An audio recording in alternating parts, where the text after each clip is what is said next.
I think I've done all that I wanted to do. As long as I can be helpful and keep going, that's the main thing. My name is Clifford, but call me Cliff Crozier, and I was born on 6th of September 1915. Makes me now 101. I was born in Birkenhead, in the Wirral, Cheshire. Apart from the war and the time I was at college, I've been all there all my life. I've been retired now for 38 years. It always pleases me, though, that they keep robbing the government, really, of my pension. It's just that you keep going. It's only a number. 101 is only a number. And you live for the day. A spot of whiskey occasionally helps, although it's not on the national health.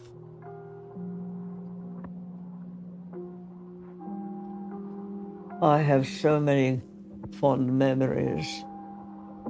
Sometimes sit down in my chair and I think back, and I try to sort of reorganize this story about these people that I have got in my mind and mix them up together first and then pair them all. And I think there are quite a few people out there that would be very, very happy to be together because they are such lovely people that they are. Emilia Teresa Harper. Teresa. It's Teresa because it's Czechoslovakian. 103, my goodness me. 3 is my lucky number. I have always been lucky. I've never been unlucky, touch wood. Oh, there's wood underneath there. I was in Czechoslovakia when I was a young girl, and I was living with my grandparents because my father was a prisoner of war. We came over to England to be with our father when he was released from the war. Everything makes me happy. I love talking to people. I like doing things. I like going out shopping. Once I go out shopping, I don't want to come back.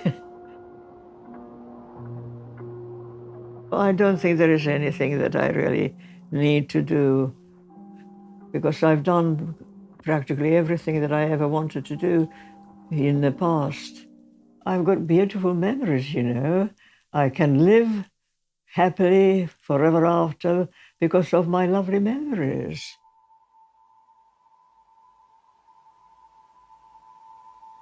Do you know Sri Lanka? I climbed up the tower there, Sirigura, which is 600 feet up to the top. I've always been fond of the water, and I did a lot of yachting when I was young as well, another part of my misspent youth. My name is John Dennerley. I'm 102 and a half. I was born at an early age, before World War I, in Denton, Manchester. I've had a relatively easy life, even with the RAF 5 years of war. It was an adventure more than a penalty, even amongst the bombs. But I wasted a lot of time, my childhood, entertainment, that sort of thing. Even staying up till sometimes right through from midnight right through to breakfast time, and Mother would come down in the morning and say, "Haven't you been to bed, John?" And I'd say, "No, I've been listening to the Schenectady, New York on the radio with the jazz band."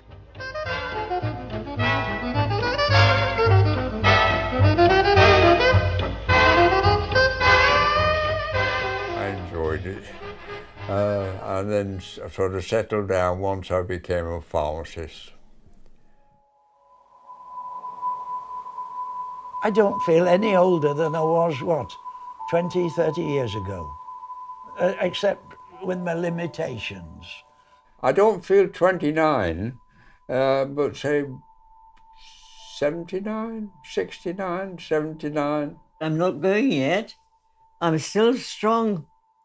I'm very, very strong. I've never realized how strong I am. It's all the food that my mother cooked and, first of all, grew in the garden. I make my own bread by hand. I'll probably be making some today. That's my online. Tesco's coming tomorrow. We always had fresh food when we were youngsters. Always. Straight from the garden into the pan and onto the plate. Skimmed milk, kitchen towels. 6 ounces of flour, 2 ounces of sugar, and 6 ounces of Butter.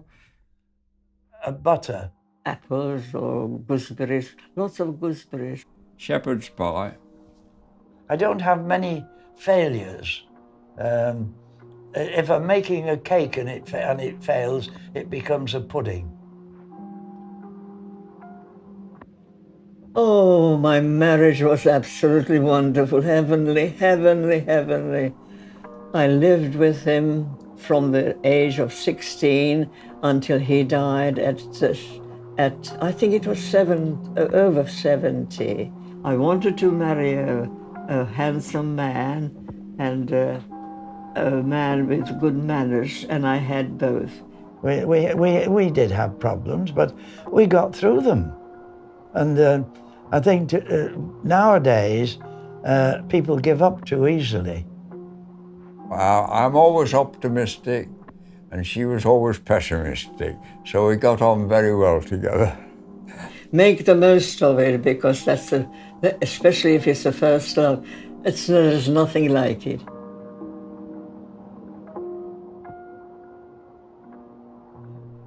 When I had my first children, I had twins, but unfortunately I lost the twins, and that was the most tragic moment in my life. But I had a daughter, and I enjoyed her company very much indeed, loved her immensely.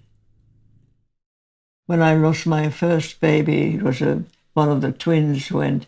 I was devastated. Eventually, of course, you get used to it because life goes on regardless. You get healed, and what you never forget. So, it's really wonderful to have something left behind, even if they are no longer here. They're there. They're in your mind. They're in your air, all around you. It's really a wonderful, wonderful feeling. I think a lot of my children, even today, after all these years. I can still sit here and I can talk to them and as if they were still alive. When people pass this way, they hear me talking to myself. They think I'm crackers. But I'm not crackers. I'm only just thinking about my children.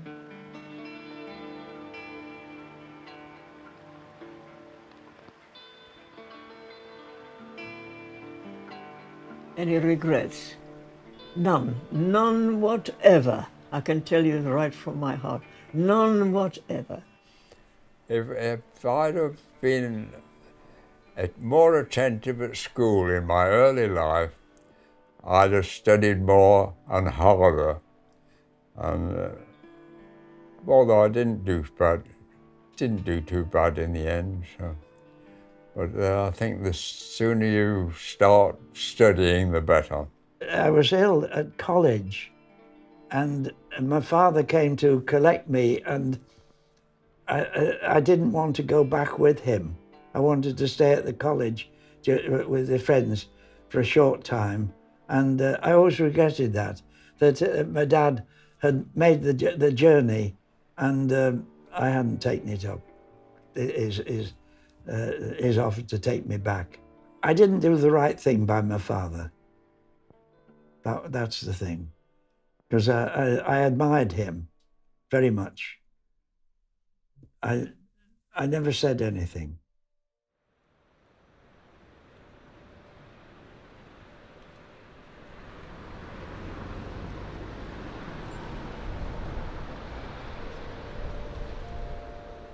You've got to keep up with the times.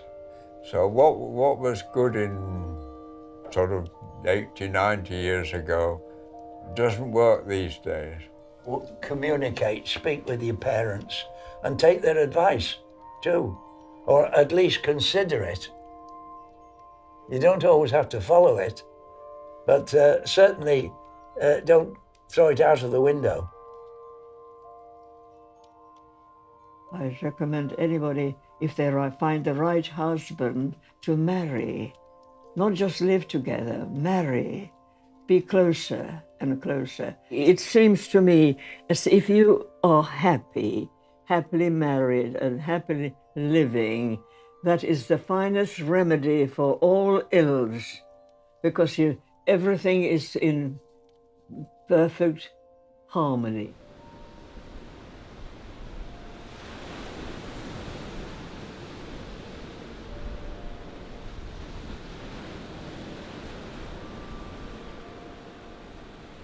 Time spent on reconnaissance is seldom wasted, and be as independent as you can, but don't be reluctant to ask for help when you think you need it.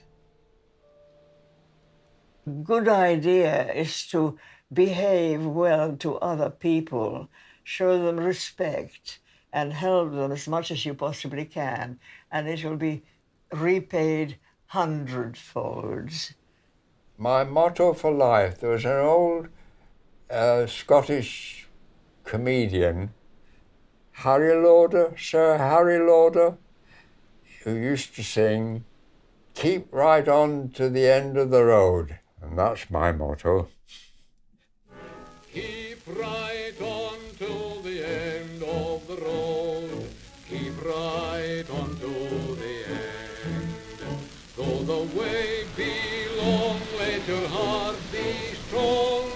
Keep right on round the bend. Where all you love and you dreaming of will be there at the end of the road. The longer I stay, the more noisy I shall get. I'm staying put.